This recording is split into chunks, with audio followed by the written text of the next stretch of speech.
It was really fun. Yeah, it was fun. He had a really good sense of humor, and I remember the first day I met him, and just think when he walked in the room was the full cast photo, and I remember just thinking, be cool, Bella. And then he walked over and he went to shake my hand. He had these prosthetic fingers on, and as he went to shake, he realised he shouldn't shake, so he did this like strange thing with his elbow, and I was just like, oh, thank God, he's just like weird like the rest of us, which was a relief.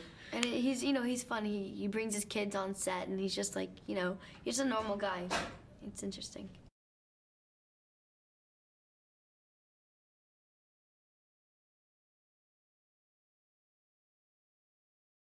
Well, I played two different characters, so I had two different looks. I had the 18th century look, which was very romantic and idealistic, and the costumes were just stunning and quite ornate and aristocratic. And then I had the complete opposite, which was someone from the 1970s who was quite repressed. It wasn't even typical 70s costumes. They were more of a throwback to the 50s, and it was quite rigid, very much someone who was trying to hold themselves together, and I think the costumes reflected that.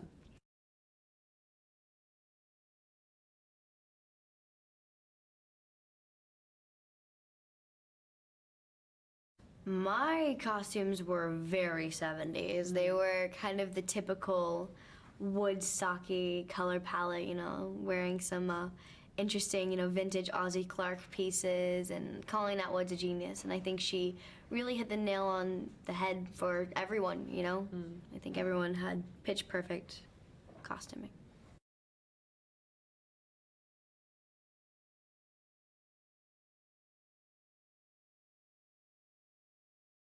It was cool, for sure. Like, you know, walking onto that set with, like, Johnny Depp at the other head of the table, and there's Michelle Pfeiffer over there, and, like, Helena Bonham Carter and Tim Burton's on the corner. You're like, yeah, you don't know, but, you know, just another no big day deal. at the office, whatever. Whatever. It's good. Oh, I gotta go to work today.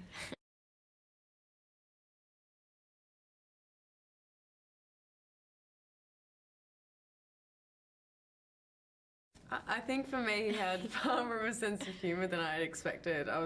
Chloe's heard me tell this story a million times before, but there was this day on set we did this wave tank scene, and I was kind of feeling a bit anxious about it, and I was like, it'll be fine, Tim, I'm just going to get psyched up. And then I walked on set and he started playing Eye of the Tiger, like blasting it through this arena. And it's just moments like that. He had so much more of a sense of humour than I anticipated, and he just made going to work really fun.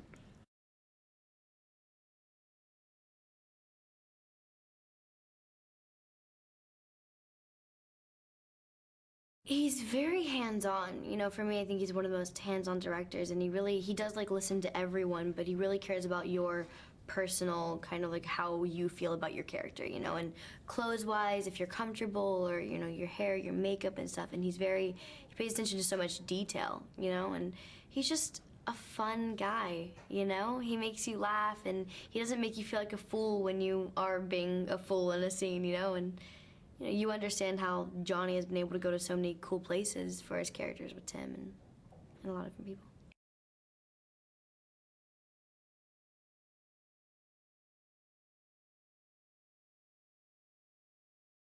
It was insane. I think one of the first days after I arrived in London, Tim took me on a tour around the sets, and it was the first time it landed that I was in a Tim Burton movie. Yeah. The sets are so detailed. It's like walking into a real mansion or walking into an actual fishing village. I mean, everything is so special. You know? I mean, he pays attention to so much detail that even though they weren't shooting in all the shops in the village that they built, each shop was perfectly propped to where you could walk in at any point and film inside it, and it'd be perfect.